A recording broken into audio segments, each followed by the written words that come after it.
Então a ideia é a gente tentar discutir um pouquinho, né, essa história do que vem a ser essas mudanças climáticas globais, que muitos de vocês já ouviram falar nos jornais, etc. e tal.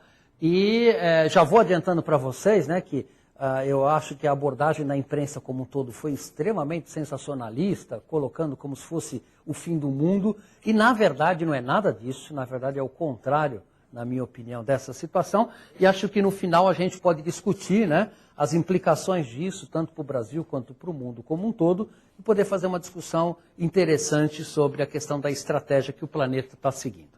Então, mas antes de fazer essa discussão, obviamente a gente pode discutir uma série de aspectos, né, relacionados ao relatório do IPCC.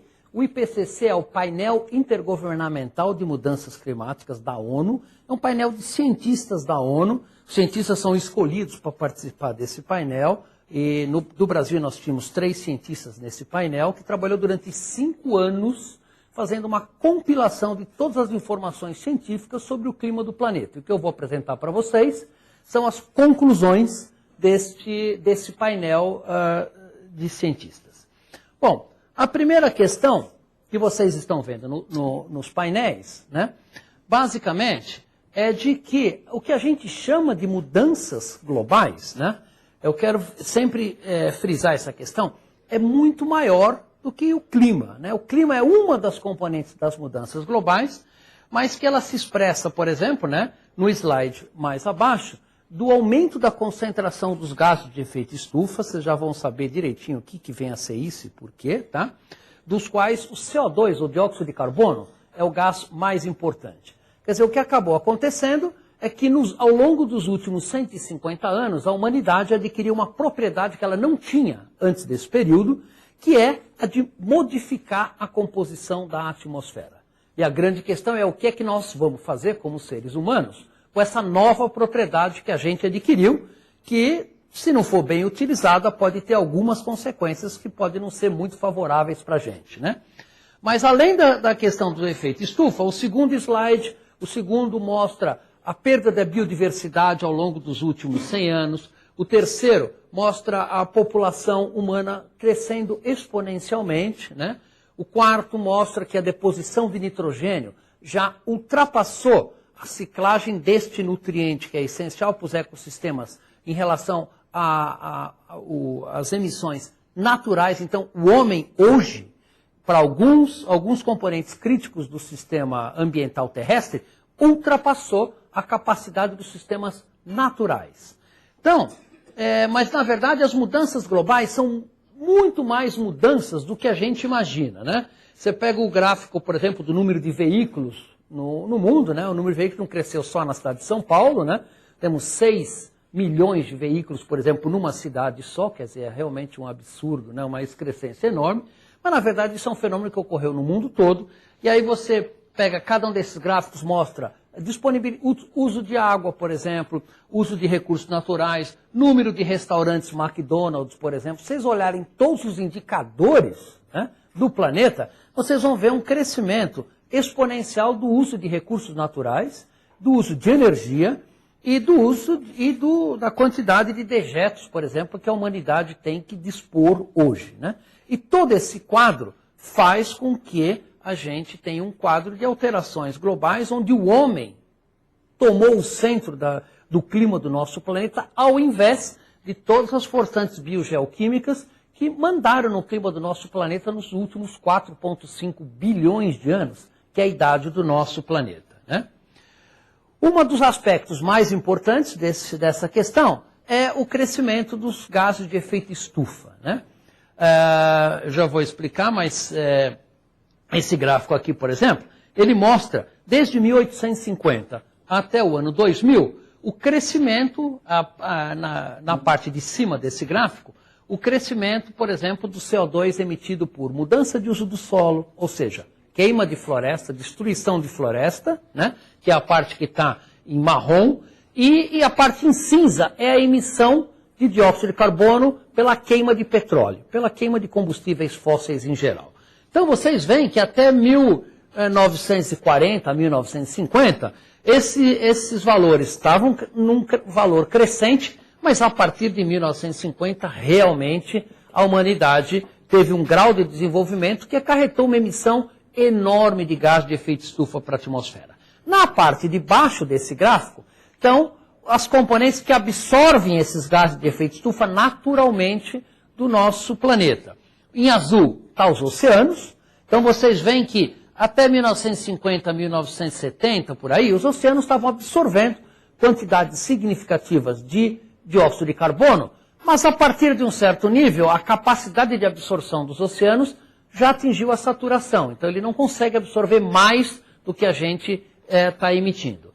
Na parte mais verde, embaixo, está a absorção de carbono pelos ecossistemas terrestres, ou seja, pelas florestas. Então, quando você planta uma árvore, todo o carbono que está naquela árvore vem de um lugar só, da atmosfera. Então, ela faz fotossíntese e remove carbono da atmosfera, fixando aquele carbono na madeira na forma de vários compostos químicos. Então, mas a capacidade das florestas de absorver esse carbono da atmosfera também tem limite.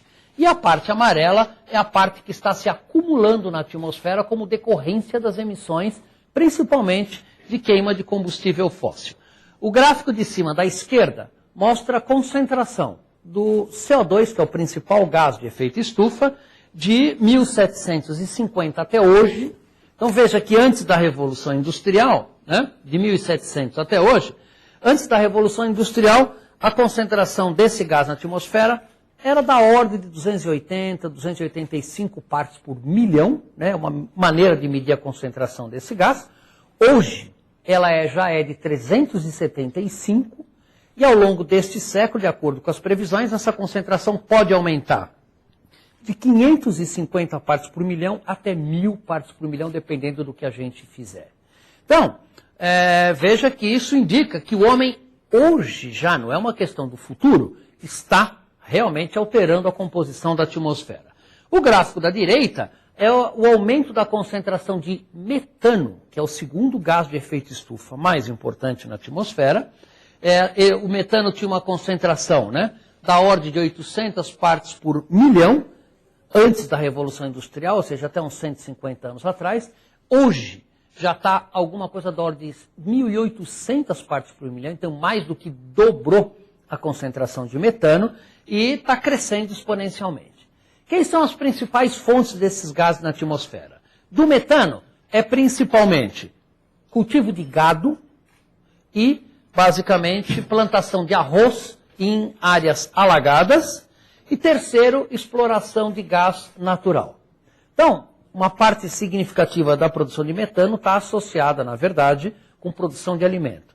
As maiores fontes de CO2 são, primeiro, queima de combustíveis fósseis, e segundo, com cerca de 25% do total das emissões, é queima de florestas tropicais, em particular a Amazônia, que é a maior componente dessas emissões.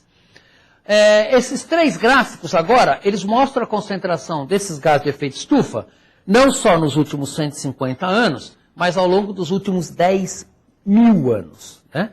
Então, por exemplo, o gráfico de cima da direita é a concentração de CO2 nos últimos 10.000 anos, e vocês observam que as concentrações têm uma variabilidade natural, até 150 anos atrás, mas de 150 anos para cá o crescimento foi abrupto e foi praticamente exponencial, né?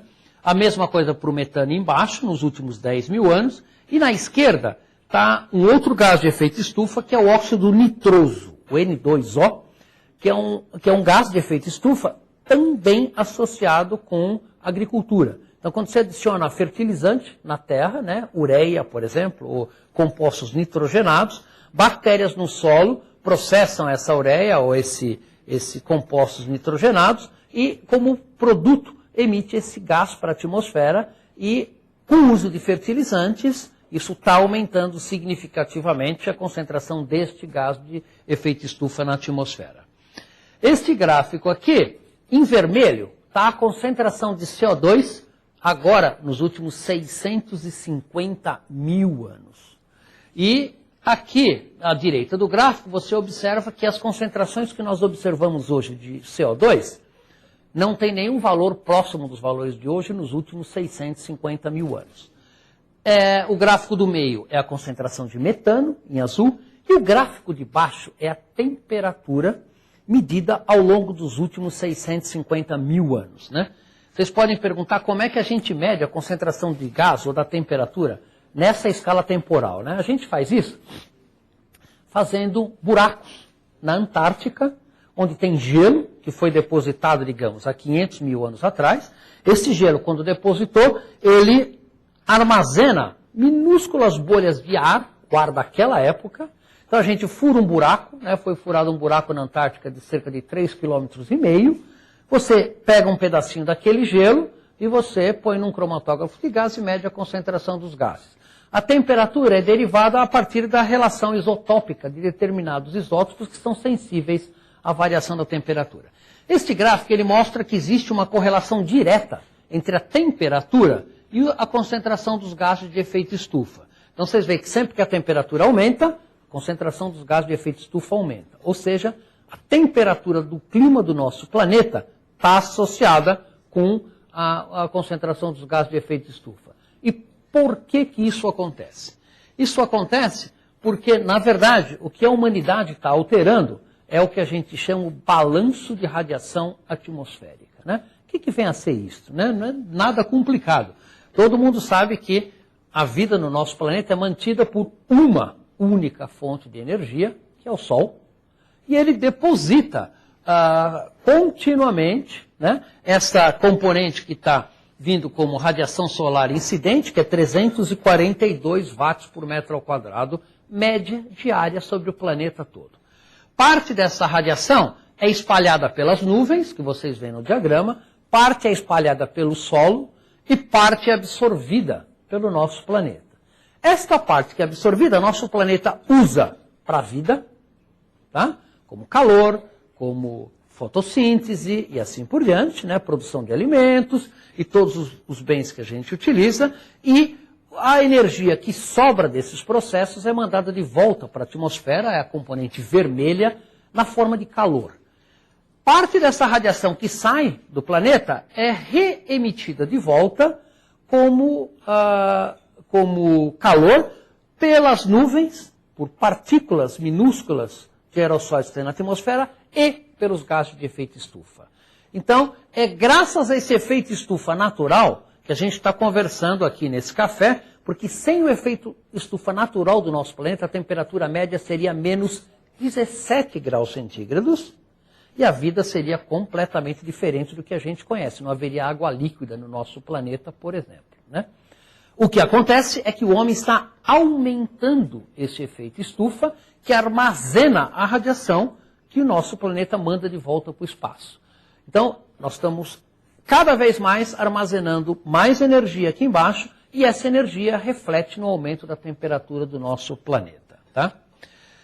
Este gráfico, ele mostra a variação da temperatura região por região do nosso planeta, tá? Então, por exemplo, o gráfico da esquerda, do meio, é da América do Sul, né? Onde a linha preta, né, mostra o aumento da temperatura neste século, tá? O globo inteiro já aqueceu, em média, 0,7 graus centígrados, né? Pode parecer muito pouco, a gente mal sente a diferença de um dia que está 30 graus ou 30,7. Mas para o funcionamento dos ecossistemas, meio grau é muita coisa, né? A gente já vai ver depois quanto é isso. Mas o que é importante nesse gráfico é que a linha preta mostra o aumento da temperatura nos últimos 100 anos. A linha azul mostra quanto seria o aumento de temperatura se só os sistemas naturais estivessem operando no nosso planeta, sem a influência do homem. E a linha vermelha, ou cor-de-rosa, né, mostra quanto deve ser o aumento da temperatura, levando em conta as forçantes climáticas naturais e a emissão dos gases de efeito estufa. Então vocês vão perceber que para todas as regiões do globo, América do Norte, África, Ásia, você só explica o aumento da temperatura do nosso planeta se você levar em conta não só as componentes naturais, mas principalmente a ação do homem. Então, mostrando que claramente o homem hoje é um dos fatores dominantes no clima do nosso planeta, né? E isso vale para todas as regiões, inclusive para a Antártica. Mas, na verdade, o que a gente chama de aquecimento global, né, ele pode ser visto de vários ângulos. Ele não é só o aumento da temperatura, né? Basicamente, desde 1970, tá, é muito claro e é estatisticamente significante, como a gente fala, né, em física, de que a temperatura superficial do nosso globo está aumentando. Em média, aumentou 0,7 graus. Algumas regiões aumentou mais que isso. O Ártico, por exemplo, aumentou cerca de 2 graus centígrados, tá, nos últimos 150 anos. Outras regiões aumentaram menos do que a média global. Mas, além disso, a temperatura do oceano também está aumentando, né? Então, nós estamos observando que parte do calor sendo retido na atmosfera está sendo transferido para os oceanos. Isso tem implicações ambientais importantes também, que a gente pode discutir depois. E, mais importante que isso, a água, ela se dilata conforme ela vai aquecendo. Portanto, se a temperatura do oceano está aumentando, não tem milagre, se a física funciona, o nível médio do mar está aumentando, e ele está aumentando sim, né? Em todas as medidas que se fazem em todos os portos ao longo do mundo, observa-se o aumento do nível do mar. Nós estamos observando a intensidade de chuvas em regiões extratropicais em particular, então nós estamos alterando o padrão de chuva, aonde chove e quanto chove, né?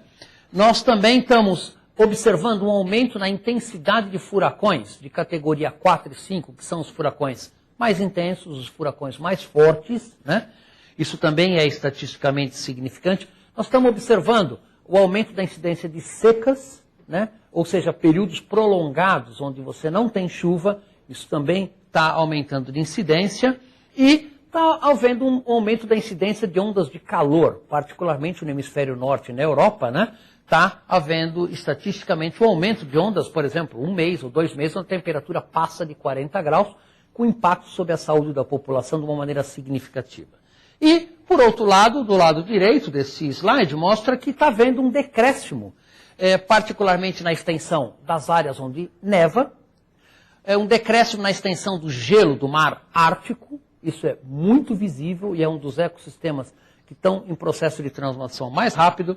Um decréscimo na extensão das geleiras e um decréscimo na incidência de temperaturas mais frias, que era muito mais comum na primeira metade do século que na segunda metade do século.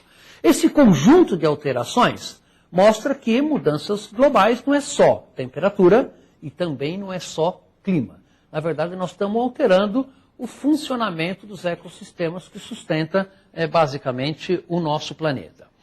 Esse gráfico de cima mostra o aumento da temperatura média do planeta, né, nos últimos 150 anos, né, desde 1850, onde vocês observam o seguinte: veja que até 1950, né, o primeiro 2/3 à esquerda do gráfico, havia grandes flutuações, né? Essas flutuações são naturais, o sistema climático, um dia faz calor, outro dia faz frio, um ano chove mais, um ano chove menos, isso é absolutamente normal e natural no sistema climático. Mas se vocês olharem esse gráfico, a partir de 1950, a temperatura começou a aumentar, até que em um certo nível ela passou o valor da flutuação natural dos últimos 150 anos, mostrando que realmente nós estamos aquecendo o planeta e esse aquecimento não é devido às variações naturais.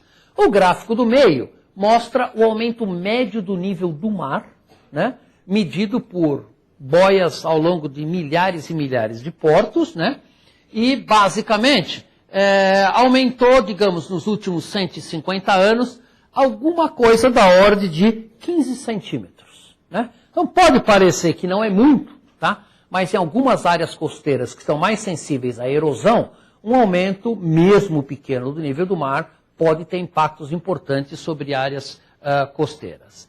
Este gráfico ele mostra agora em mais detalhes, né, ano a ano, o aumento da temperatura média global. Então, basicamente é um repeteco do gráfico anterior, mas a parte interessante é o seguinte: se você fizer a média do aumento da temperatura nos últimos 100 anos, esse aumento é de 0,07 graus por década. Se você fizer o cálculo desse aumento da temperatura, agora na curva verde, nos últimos 50 anos, tá, o aquecimento dobrou, 0,12 graus por década. E aí, se você olhar que dos últimos 14 anos, nós temos os 12 anos mais quentes dos últimos 650 mil anos, isso quer dizer mais alguma coisa para a gente, né? Então, realmente, é uma demonstração clara de que não só está aumentando a temperatura do nosso planeta, mas, além disso, a razão de aumento está ficando cada vez maior, né? Então, essa compilação de dados feitos por esse painel de cientista, pela primeira vez, mostrou de uma maneira muito clara e sem muitas dúvidas estatísticas ou científicas o que está acontecendo com o nosso planeta. Agora, é importante, às vezes quando as pessoas pensam, né, globalmente falando, você não tem muita ideia do que acontece na sua casa, né? Então, por exemplo, aqui, como eu estava falando aqui perto de Campinas, né, eu peguei os dados do IAC, né, do Instituto Agronômico de Campinas, que tem o recorde da temperatura mínima aqui para Campinas, né, desde 1890 até o ano passado. Então, basicamente, em 1890 até 1902, a temperatura média aqui era 14,2 graus, hoje ela está em 16,7. Né? Não é uma diferença desprezível. Então, temperatura mínima está aumentando nesta região. A mesma coisa para a temperatura média, tá? E a mesma coisa para a temperatura máxima. Então, isso é um fenômeno que está ocorrendo basicamente, globalmente, com variações de local para local, como é natural no sistema climático. Se a temperatura é mais alta na atmosfera, várias consequências ecológicas, ambientais e climáticas advêm disso. A primeira delas é o seguinte: se a temperatura está mais quente, a evaporação da água dos oceanos, lagos e rios, obviamente, aumenta. Né? Então, tem que estar aumentando a quantidade de vapor d'água na atmosfera, e esse gráfico mostra a quantidade de vapor d'água total na atmosfera nos últimos 20 anos. Então, ele rapidamente está aumentando. 20 anos não é absolutamente nada, né, no ponto de vista da escala geológica, né? Mostrando que, tendo mais vapor d'água na atmosfera, isso também intensifica o ciclo hidrológico. Né? Para você ter chuva, tem que ter algum vapor d'água que vai lá para cima. Né? Então, isso é um indicador de que o ciclo hidrológico, na verdade, está se alterando de uma maneira significativa. Como? Né? Este gráfico ele mostra a variação da chuva, taxa de precipitação, né, em várias regiões do globo, mostrando o seguinte: a parte de cima mostra partes do globo onde a chuva está aumentando, né? Em particular, aqui na região sul do Brasil, norte da Argentina, particularmente no estado do Rio Grande do Sul, está havendo um aumento bastante significativo da chuva, né? Enquanto que outras regiões está havendo um decréscimo da chuva, né? Como, por exemplo, na região sul do deserto do Saara, como, por exemplo, na Índia, como, por exemplo, na Ásia Central, e em várias regiões do nosso planeta, sistematicamente está havendo uma diminuição da chuva. Isto quer dizer o seguinte, que uma área hoje onde você pode, por exemplo, plantar uma certa cultura que está adaptada para aquela temperatura e aquela taxa de chuva, daqui a 10, 20 ou 30 anos as condições podem mudar e, na verdade, aquela área pode não ser mais apta para aquela particular cultura. Né? Então, isso tem implicações socioeconômicas e na produção de alimentos bastante significativas. Outra coisa que é importante é a questão dos eventos climáticos extremos. Por exemplo, muita chuva, muita seca. Este gráfico aqui, onde tem cruzinha azul, são as regiões do nosso planeta onde está havendo aumento de chuvas extremas. Né? Ou seja, um dia que chove 200 milímetros, por exemplo, tá certo? Então inunda a cidade de São Paulo inteira. Né? Então o que a gente está observando é que a frequência desses eventos aumenta e isso é previsto pelos modelos, porque você tendo mais vapor d'água, você tendo mais energia no sistema climático, essa energia tem que ser dissipada de alguma maneira, e uma das maneiras é na forma de chuvas intensas, ou furacões, ou eventos climáticos extremos, como a gente chama. Né? Paradoxalmente, outras regiões estão sofrendo aumento na incidência de secas, em particular o Brasil Central. Né? Este gráfico mostra, um índice de severidade de secas de 1900 até 2002. As regiões vermelhas são as regiões onde está havendo aumento de incidência de secas, a região azul onde está diminuindo a incidência de secas. Então veja que toda a região sul do Brasil e norte da Argentina está chovendo mais e, além disso, está diminuindo a incidência de períodos prolongados sem chuva. Mas, por outro lado, você pega a região do Brasil central e a parte norte da Amazônia, está aumentando a incidência de secas. Então, a distribuição desses eventos climáticos extremos, como secas e chuvas fortes, está sendo alterada no nosso globo, né? A questão das ondas de calor, isso também é importante por causa da Europa, né? Onde basicamente esse gráfico ele mostra de 1800 até 2006 a anomalia de temperatura durante o verão, durante os meses de junho, julho, agosto. O que é isso? Nesses meses, quanto que a temperatura está mais alta do que a média, tá? Histórica. Vocês vão perceber que a partir de 1970, né, este gráfico tem uma flutuação muito forte, né? Antes de 1970, isso é natural, mas a partir de 1970 está havendo um aumento sistemático, né, desses eventos. Inclusive em 2003, né, teve uma onda de calor na Europa que matou pelo menos 30 mil pessoas. Então, para vocês terem uma ideia do impacto social dessas ondas de calor, onde teve um aumento médio da temperatura de 4 graus acima da média. Então, foi uma onda de calor muito forte e a frequência dessas ondas de calor forte está aumentando de acordo com os registros que a gente tem do clima do nosso planeta, né? Isso está ocorrendo por quê? Tá? Isso está ocorrendo porque o que a humanidade está alterando também é a circulação atmosférica, ou seja, os ventos.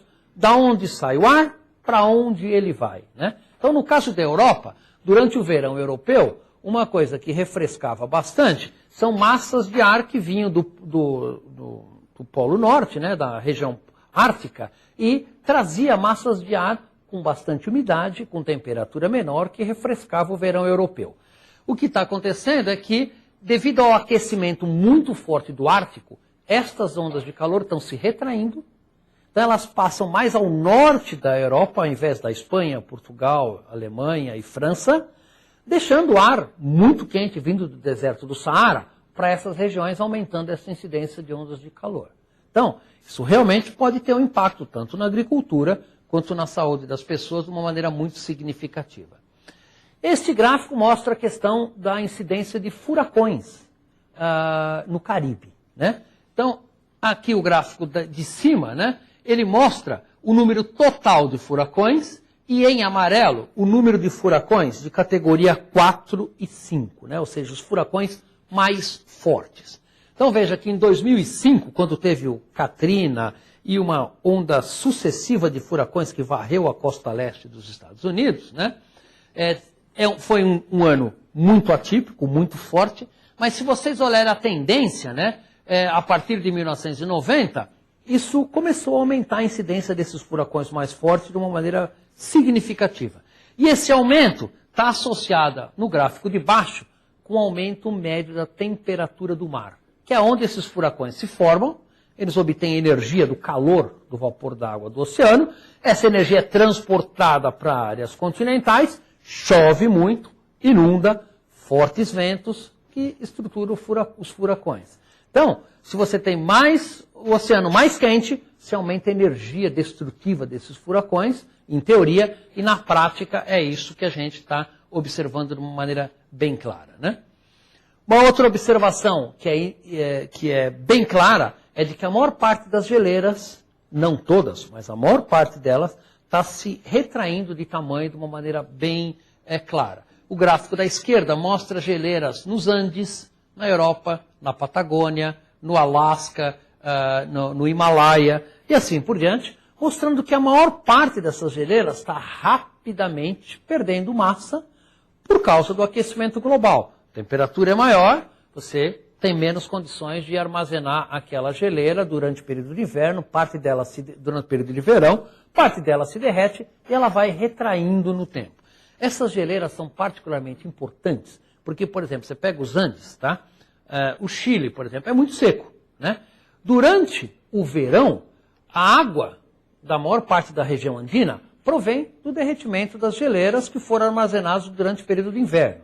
Se no inverno começa a armazenar muito menos neve, muito menos água nessas geleiras, vai haver, sem dúvida, um déficit de água importante durante o período de verão em todas essas cadeias montanhosas, Atlas, Himalaia e inclusive nos Andes, e isso é mais ou menos o que a gente está observando já hoje, né?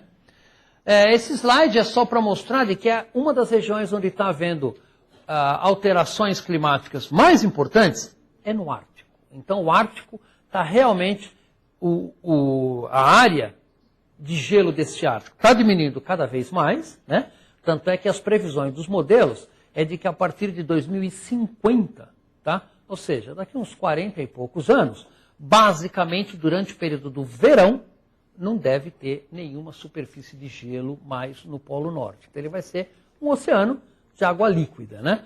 Durante o inverno, inclusive, vai permitir, por exemplo, você ter navegação por navios, mas isso tem implicações muito importantes, por exemplo, no clima, né? Que eu já falei da importância, né, do gradiente de temperatura dos polos para a região equatorial, e para as espécies vegetais, para as espécies animais, como, por exemplo, o urso polar, que realmente vai ter o seu habitat, obviamente, completamente destruído. Isso tem consequências ecológicas muito importantes. Mas uma das coisas mais importantes do Ártico é o que acontece com a Groenlândia, né? Por que isso é importante, né? A Groenlândia é uma ilha gelada, né? Armazena quantidades enormes de água, e com o aumento da temperatura significativo, a Groenlândia está perdendo água a uma taxa razoavelmente grande, né? E, só para vocês terem uma ideia da quantidade de água armazenada na Groenlândia, se toda a neve da Groenlândia derretesse, e é sempre importante falar, isso não vai acontecer em menos do que 300 ou 500 anos, porque tem uma inércia muito grande nesse derretimento, mas se toda a água derretesse, o nível médio dos oceanos subiria 7 metros. Tá? Então, 7 metros, vocês podem imaginar o que acontece com uma cidade como Rio de Janeiro, como Santos, ou como a maior parte das áreas costeiras do Brasil. Então, isso indica a potencialidade de, a longo prazo, você tem impactos importantes nas áreas costeiras, né? Bom, tudo que eu falei para vocês é basicamente observações do passado, né? Como a gente compilou, pegou todos os papers científicos, analisou esses papers, fez uma compilação científica. E o futuro, né? Bom, o futuro é difícil de prever, né? Não só na astrologia, mas cientificamente também, porque ele depende de uma série de fatores que estão fora do nosso controle. O primeiro deles é o seguinte: como a sociedade global vai reagir a essa questão das mudanças globais e como que as concentrações do gás de efeito estufa vão aumentar. Que elas vão aumentar, não tem dúvida. A questão é quanto, né? Então, para isso o IPCC fez vários cenários, né? Na esquerda, o gráfico da esquerda mostra 3 cenários possíveis de aumento de concentração de gás de efeito estufa. Vamos imaginar que a humanidade reage de uma maneira extremamente positiva, né? Reduzindo ao máximo a queima de combustíveis fósseis, investindo pesado em energias renováveis como energia solar, energia eólica, programa do álcool, por exemplo, né? E reduz significativamente o consumo de matérias-primas. Se isso acontecer, o IPCC tem um cenário que prevê que a concentração de CO2 vai se estabilizar em 500 partes por milhão. Pra você ter uma ideia, hoje é 375. Tá? Esse é o cenário mais otimista, né? O cenário mais pessimista, que é aquela curva vermelha à esquerda, ele indica que a concentração de CO2 pode subir acima de 800 partes por milhão ao longo deste século. E na direita está a projeção do aumento médio da temperatura nesses próximos 100 anos, né? Vocês vão ver que no cenário mais otimista, digamos assim, o aumento da temperatura em relação a hoje é da ordem de 2 graus. Tá? Globalmente falando, né? Isso é uma média global, nós já vamos ver como é que isso se dá regionalmente. E no cenário mais pessimista, esse aumento é da ordem de 3,5 graus a 4 graus. Né? Então veja aqui, todos aqueles efeitos que eu falei para vocês foi causado por um aumento de 0,7 graus centígrados. Pra vocês terem uma ideia de como o sistema climático é sensível a alterações na temperatura, né? Então, na direita, vocês veem que, dependendo do que a gente faça para controlar as concentrações de gás de efeito estufa, a temperatura do nosso planeta pode passar de 2 a 4 graus de aquecimento ao longo deste século. É importante sempre enfatizar que isso não vai ocorrer no final do século, né? Isso vai acontecer num processo contínuo de aumento de temperatura, como que a gente está observando hoje, né? Esse gráfico mostra de novo, né, esses cenários, mostrando que em alguns cenários realmente mais fortes, que é o último cenário da direita, A1FI, né, um aumento de temperatura média de 5 a 6 graus centígrados não pode ser descartado, né? Mas ele é pouco provável. Certamente o cenário mais provável é de um aquecimento da ordem de 2 a 3 graus, né? O que é um aquecimento extremamente importante ao longo desse século e que, num curto espaço de tempo, não tem história na vida geológica do nosso planeta de um aquecimento tão rápido e dessa magnitude. Mas, como eu falei para vocês, esse aquecimento não vai ser uniforme em todo o planeta, né? Como vocês podem imaginar. Em primeiro lugar, ele vai ser mais forte em áreas continentais, menos forte em áreas oceânicas. Por quê? Em áreas oceânicas, a água absorve mais esse calor, tem uma capacidade enorme de resfriamento da parcela de ar e não esquenta tanto. Em áreas continentais, que é onde a gente vive, o aquecimento vai ser maior. Esses gráficos mostram à esquerda o aquecimento nos próximos 30 anos, tá? E no gráfico da direita, um aquecimento para o final do século. Tá? Por que a gente botou esse cenário de 30 anos no IPCC, né? Porque esse é mais ou menos o cenário que um partido político ou um político consegue enxergar, né? Então veja que mesmo num cenário de 30 anos, né? Não os nossos políticos, não estou falando deles, tá?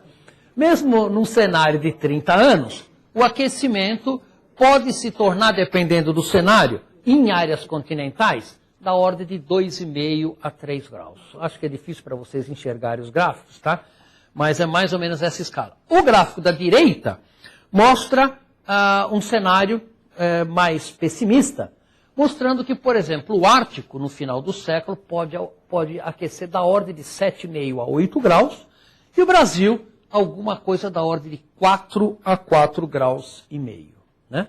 Então, vocês vejam que, realmente, um aumento de 4 graus no funcionamento do ecossistema amazônico, por exemplo, é muita coisa. Isso são feitos com modelos globais, né, levando em conta o planeta todo. Daqui a pouco eu vou apresentar para vocês, para a gente finalizar a discussão aqui no Brasil, né, como se dá esses aumentos pelos modelos regionais aqui do INPE, aqui para o Brasil, né. Agora, esse aquecimento global vai ter um forte impacto sobre a chuva, né? A gente já viu que a chuva está aumentando, né? Então, se você aumenta a temperatura média do planeta de 2 a 3 graus, você altera a quantidade de chuva, aonde chove e quando chove. Quais são essas alterações? O gráfico da direita, por exemplo, que é importante para o Brasil, mostra que em junho, julho e agosto, né, os meses da seca no Brasil Central, vai haver uma redução da precipitação de até 20% em toda a parte do Brasil Central e do Nordeste, né? Isto é uma redução de chuva muito significativa se o ecossistema já é estressado, como é a questão do Nordeste brasileiro, por exemplo, pela falta d'água, né? Então isso é uma redução muito significativa, né? Outras áreas, vai aumentar a chuva. Por exemplo, né, as áreas em azul nesse gráfico são áreas onde vai aumentar a chuva, porque é importante vocês entenderem que uma molécula de vapor d'água que sobe para a atmosfera tem que cair em algum lugar. Se ela deixa de cair no Brasil, ela vai cair em outro lugar, né? Então as áreas temperadas vai aumentar a precipitação, as áreas tropicais vai diminuir a precipitação. E esse aumento de temperatura vai fazer também, obviamente, um consequente aumento no nível do mar, né? Esse gráfico são as projeções para o nível do mar, né, nos próximos 100 anos, mostrando que, de acordo com o cenário que você assume, né, o aumento do nível do mar pode ser de 20 a 40 centímetros, né? Então, 40 centímetros já é um aumento do nível do mar razoável, e certamente áreas como Recife, que já sofre erosão forte nas suas áreas costeiras, certamente vai sofrer erosão mais forte ainda, né? E áreas como a Amazônia, por exemplo, que é muito lento a queda do nível da água, né? Certamente vai sofrer invasão de áreas salgadas, particularmente na região entre Santarém e Belém. Então os ecossistemas vão sofrer muito com esse aumento médio do nível do mar, mesmo que ele seja da ordem de 20 a 40 centímetros, né? Mas esse slide aí, eu fiz de uma matéria que saiu no Jornal do Brasil, né? Cidade maravilhosa sem praias, né? Mostrando, basicamente, né, a invasão da água do mar até metade do Botafogo, Copacabana, Ipanema, etc. e tal. Quer dizer, é muito importante salientar para vocês que esse cenário não vai ocorrer, né? Nem no horizonte de 200 a 300 anos, né? Então essa tendência da imprensa, né, de ser alarmista e sensacionalista tem que ser subtraída dessa questão para você realmente pegar uma análise mais correta, né? Então isso não vai ocorrer. Uma das questões que preocupa os cientistas é de o aumento da concentração de CO2. Você tem uma certa temperatura de equilíbrio do nosso planeta e a partir de alguns thresholds, alguns níveis de temperatura, as mudanças climáticas tornam-se o que a gente está chamando cientificamente de mudanças climáticas perigosas. Perigosas por quê? Porque uma vez que você destrói o funcionamento de um ecossistema, ele não volta mais. Se você faz um aquecimento leve, né, o ecossistema ainda tem capacidade e resiliência, né, para ele continuar funcionando, realizando as suas funções básicas. Mas a partir que você assumiu um certo nível, passou de um certo threshold, esse nível pode destruir um ecossistema. E aí, por exemplo, no caso, a maior parte dos cientistas estima que essas mudanças climáticas que a gente chama perigosas, né, vão começar a ocorrer quando o aquecimento médio global passar de 2 graus centígrados. Então, todo esforço é para tentar limitar ao máximo o aquecimento da ordem de 2 graus centígrados, o que significa estabilizar as concentrações de CO2 em 500 ou 550 partes por milhão. Para vocês terem uma ideia do quão sério é esta questão, né, como alguns cientistas, né, levam essa questão a sério, eu estava umas 2 semanas atrás numa conferência discutindo essas questões na Suécia, e o James Lovelock, que é um cientista britânico que inventou a hipótese de Gaia, né, ele estava nessa conferência e ele deu a palestra de abertura e ele defende o seguinte, é muito simples para ele, ele acha que a humanidade tem que impedir a destruição dos ecossistemas basicamente a qualquer preço, porque uma vez que você destrói, por exemplo, um ecossistema como a floresta amazônica, não tem volta. Então a proposta dele é muito simples, que rapidamente, a partir do próximo ano, a gente começa um processo maciço, né, de instalação de 1.000 a 1.500 reatores nucleares, né, por ano, no planeta todo, até que novas tecnologias, né, que não emitam gases de efeito estufa, possam ser implantadas e que isto impeça a destruição dos ecossistemas para que a gente possa preservar, né, a maior parte das funções ambientais do nosso planeta para o futuro, né? Então, para vocês verem como essa questão hoje é um debate extremamente difícil e extremamente com argumentos, digamos assim, muito fortes, né? Quer dizer, em particular na questão da energia nuclear, quer dizer, vocês podem imaginar o que vai acontecer quando tivermos 10.000 ou 30.000 reatores nucleares em funcionamento, a quantidade de armas nucleares que dezenas ou centenas de países vão ter, e aí você pega um sujeito maluco qualquer que não gosta do seu vizinho, vai ser um tal de jogar bomba atômica um em cima do outro, vocês podem imaginar a insegurança, né, social que nós não podemos viver no nosso planeta. Mas o James Lovelock acha que esse é um preço que nós vamos ter que pagar para não destruir os nossos ecossistemas por causa exatamente dessa questão de tentar manter o aquecimento do planeta no máximo a 2 graus centígrados, né? Bom, para terminar, na verdade, esse gráfico aqui, ele mostra, tá, que os impactos ambientais e sociais, né, como decorrentes do aumento da temperatura, vão se dar na disponibilidade de água, na produção de alimentos, no funcionamento dos ecossistemas, na saúde humana, no funcionamento das áreas costeiras, e de acordo com o aumento da temperatura, na escala de baixo vai de 0 a 5 graus centígrados, os efeitos em cada um deles vai aumentar. E, em particular, a produção de alimentos certamente vai sofrer de uma maneira bastante significativa. Então, nós vamos ter que achar alguma maneira de alimentar 6, 8 ou 10 bilhões de pessoas, né, que é previsto para a gente chegar ao longo deste século, né?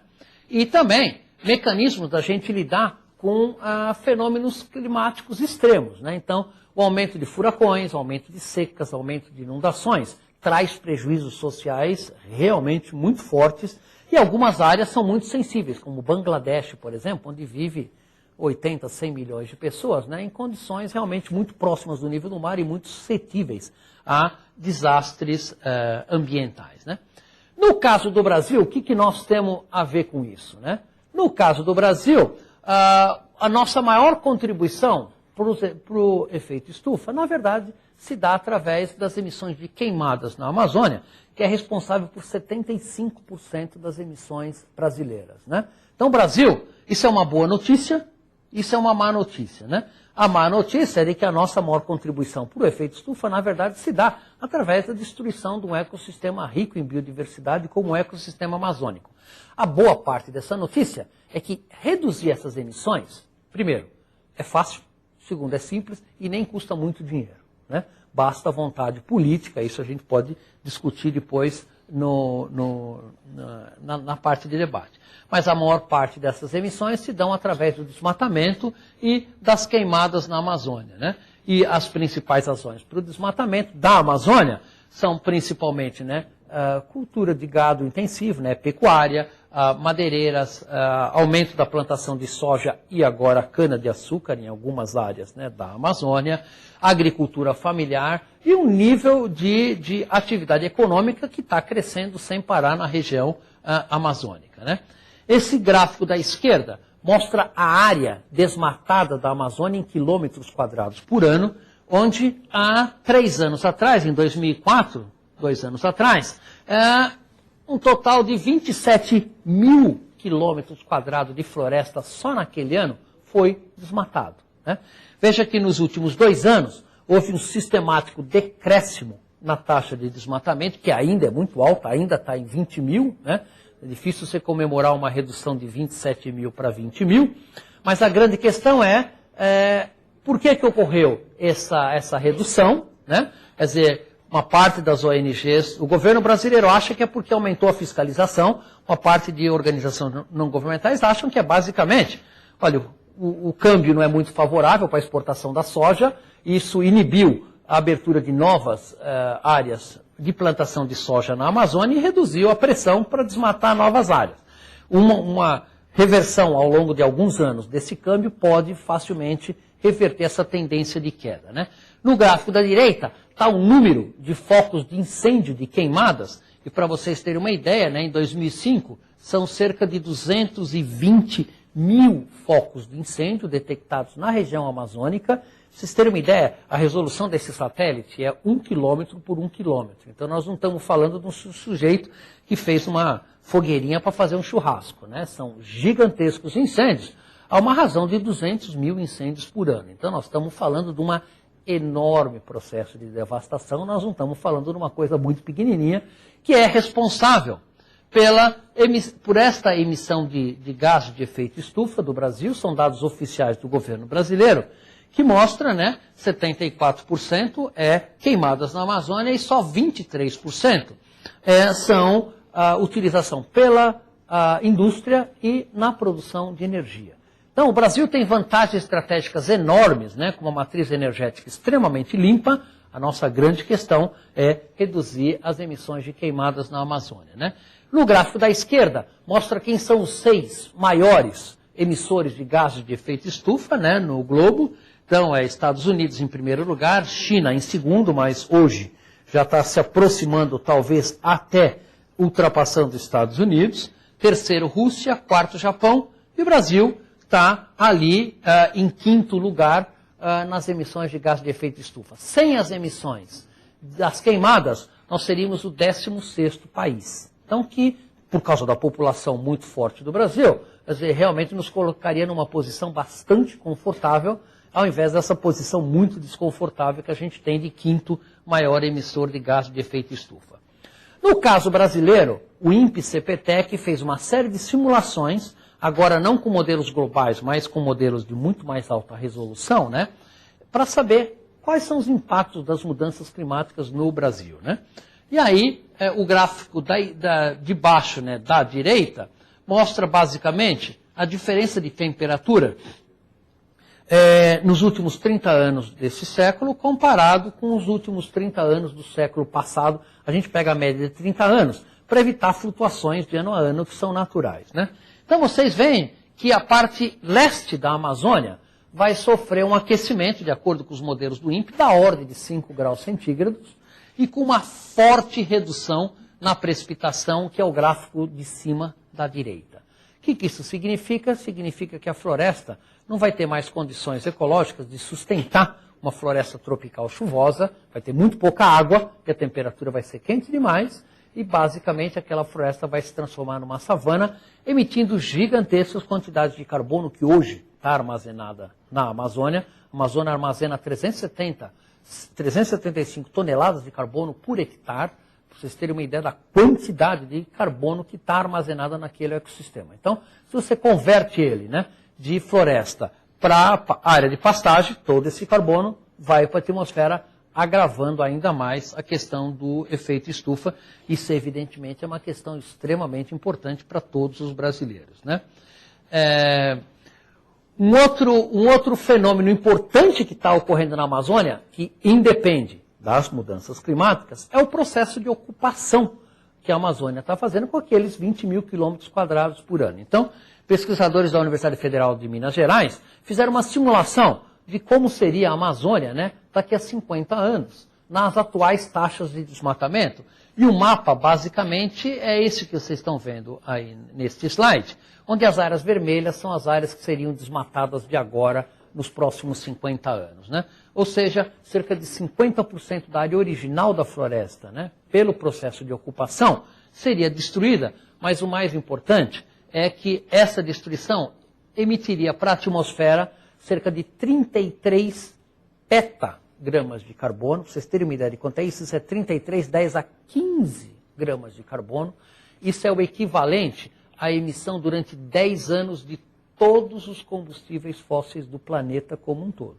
Então é muita coisa, nós não estamos falando de coisinha pequena ali na última vírgula, não, né? A ideia é o Brasil mudar o seu padrão de ocupação da Amazônia, do ponto de vista socioeconômico, né, não do ponto de vista climático, e mudar esse cenário para um cenário desse tipo, que é chamado hoje, né, cenário de governança da Amazônia, ou seja, se o governo conseguir governar o processo de ocupação da Amazônia, nós teríamos um cenário desse tipo, ainda com uma emissão de 17 petagramas de carbono, né?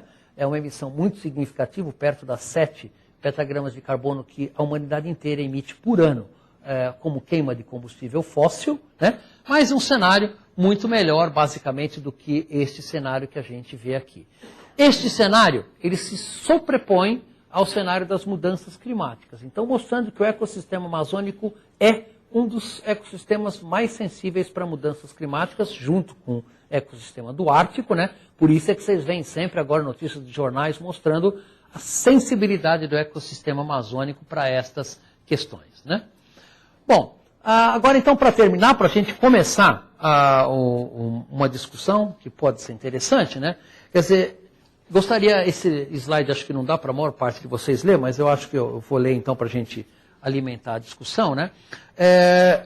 Essa questão das mudanças globais e a finalização desse relatório do IPCC, ao invés de se mostrar uma catástrofe, aí, digamos assim, entre aspas, climática, né?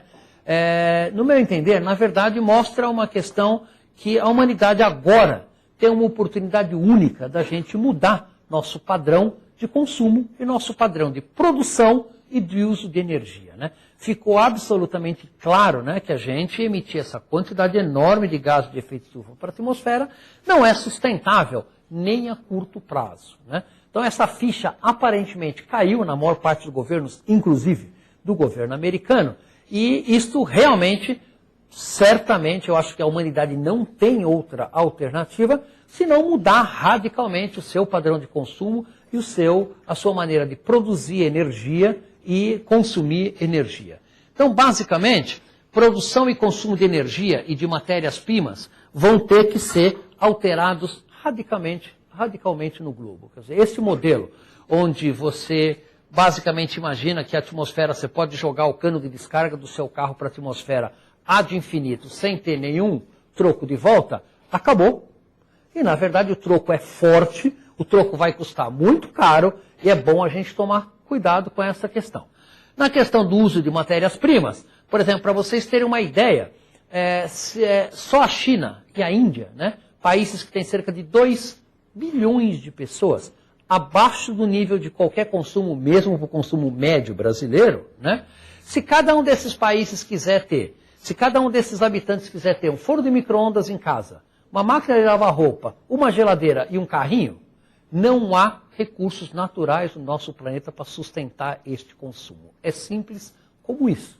Então, isso é um indicativo forte de que ou a gente muda o nosso padrão de consumo ou realmente a gente vai ter um planeta inviável e razoavelmente rápido, né? Então é por isso que eu acho que nós não temos outra alternativa, o padrão de consumo vai mudar e na verdade se a gente olhar com mais cuidado, com uma lente com cuidado, você vai perceber que já está mudando esse padrão de consumo, né? A emissão de gases de efeito estufa, um aspecto importante é que, bom, nós vamos ter que implantar em larga escala, né, programas de energia renováveis, tais como biocombustíveis, energia solar, energia eólica e outras formas de energia. A emissão de gases, é importante salientar, é influenciada, mas não é rigidamente ligada ao crescimento econômico e a grandes margens de manobra. O que a gente quer dizer com isso?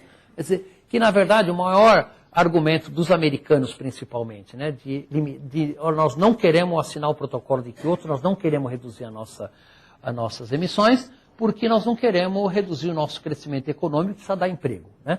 Na verdade, isso não funciona dessa maneira, não existe uma relação linear entre emprego e emissões de gases de efeito estufa. Tem países extremamente eficientes, a Dinamarca, por exemplo, gera 30% de toda a sua eletricidade por energia eólica, e nem por isso é um país inviável do ponto de vista econômico, muito pelo contrário, né?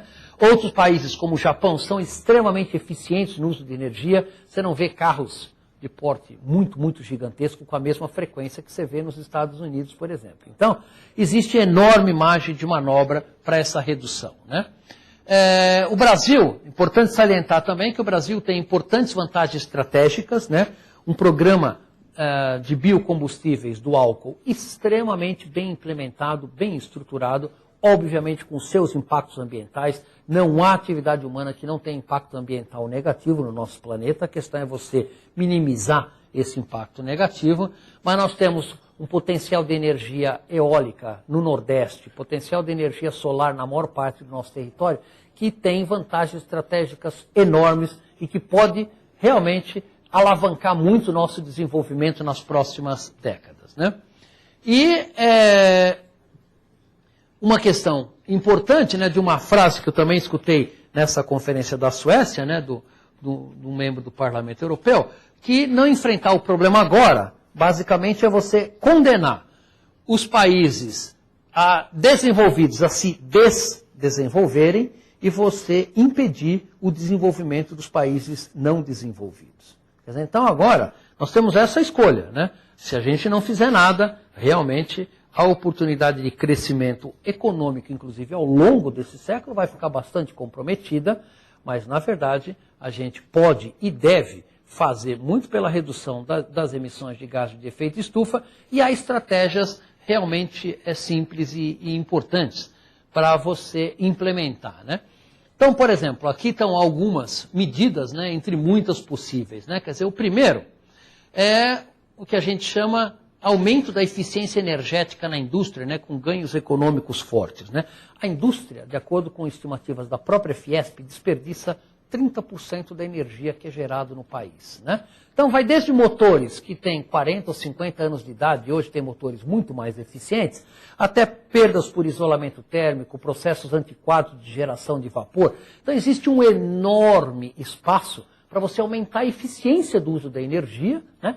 Que até alguns anos atrás, quando a energia era barata, não valia muito a pena, mas hoje é um muito bom negócio você aumentar a sua eficiência, usar menos energia, e você pode ter, e tem, na verdade, ganhos econômicos importantes com o aumento da eficiência energética, né?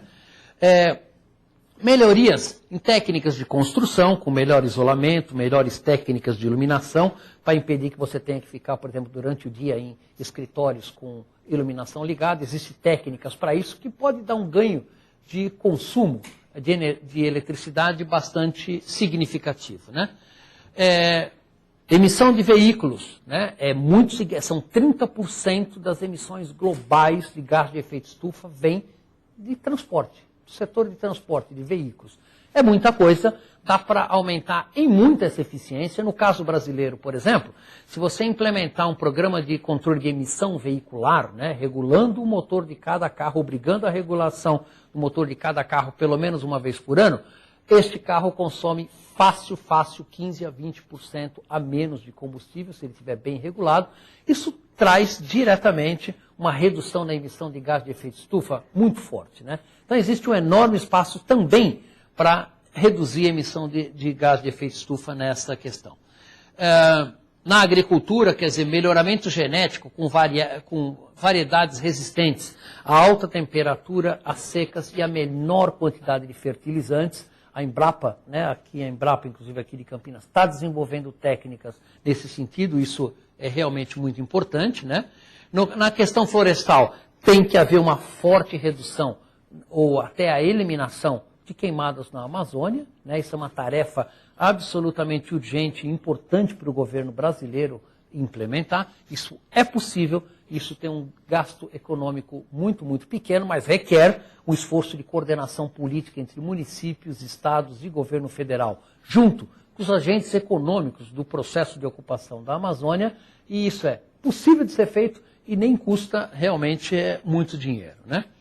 E o último tópico, né, é sobre a questão da geoengenharia global, né, que é fortemente especulativa, né? Por exemplo, tem cientistas, vocês discutem uma outra vez, né, cientistas com ideias realmente mirabolantes para resolver a questão, né? Então, por exemplo, Paul Crutzen, que é prêmio Nobel de Química, né, trabalhou muito no Brasil, meu amigo pessoal, ele propõe o seguinte, ele propõe você lançar partículas de aerossóis, que são essas poeiras que ficam em suspensão no ar, na estratosfera, né, numa certa quantidade para você reduzir a temperatura do planeta em 2 graus centígrados, de tal maneira a restabelecer o equilíbrio, né? Só que a questão é o seguinte, essas partículas se depositam, né? Então, para você manter um fluxo constante de partículas lá em cima, você teria que soltar alguma coisa de 100 a 120 foguetes por ano, né, com dióxido de enxofre, SO2, que lá em cima se tornaria sulfato. Então, vocês imaginem o gasto econômico, as emissões desses foguetes lá para cima, e esse processo pode não ser sustentável a médio e longo prazo. Outra ideia, né, que eu já vi em várias conferências científicas, que a NASA está estudando, é basicamente soltar um conjunto de cerca de 100 a 150 grandes espelhos, né, que ficariam no ponto focal entre a Terra e o Sol, né, que refletiria 1% da radiação solar, que seria 3 watts por metro ao quadrado, e resfriaria o planeta da ordem de 2 graus também, né? Mas isso, até hoje, o custo disso, não preciso nem dizer para vocês, que é vários trilhões de dólares, né? E a NASA está fazendo um estudo, né, de viabilidade técnico-científica deste processo, mas, na verdade, o processo é extremamente difícil, caro e não é de sucesso garantido. O único sucesso garantido que há é a gente reduzir fortemente o consumo de energia, reduzir as emissões de gás de efeito estufa, e isto pode ser feito com custo social e econômico relativamente pequeno e, principalmente, alterar o nosso padrão de consumo de matérias-primas e de recursos naturais, né?